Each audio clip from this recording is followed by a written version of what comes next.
पुढील बातमी पुणे ग्रामीण स्थानिक गुन्हे शाखा आणि यवत पोलीस स्टेशन यांच्या संयुक्त कारवाईत यवत पोलीस ठाण्याच्या हद्दीतील भांडगाव परिसरातून 3 आरोपींना ताब्यात घेण्यात आले।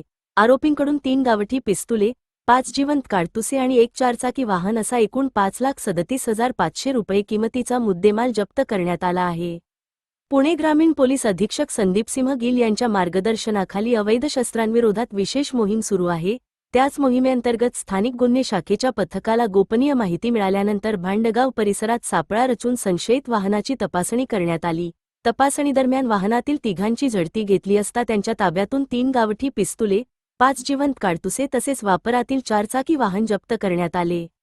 अटक करण्यात आलेल्या आरोपींची नावे: मंगेश शंकर मासाळे, वय 24 वर्षे, सूरज संजय शेलार, वय 26 वर्षे, रोहित प्रेमदास भुजबळ, वय 24 वर्षे, हे तिघेही दौंड, पुणे येथील रहिवासी असल्याचे पोलिसांनी सांगितले। आरोपींविरुद्ध यवत पोलीस ठाण्यात शस्त्रास्त्र कायद्यान्वये गुन्हा दाखल करण्यात आला असून त्यांनी ही शस्त्रे कुठून आणली आणि त्यांचा वापर कोणत्या उद्देशाने होणार होता, याचा पुढील तपास सुरू आहे। ही कारवाई स्थानिक गुन्हे शाखा आणि यवत पोलीस स्टेशनच्या अधिकाऱ्यांनी संयुक्तरित्या पार पाडली असून अवैध शस्त्रांविरोधातील मोहीम पुढेही सुरू राहणार असल्याचे पोलिसांनी स्पष्ट केले आहे।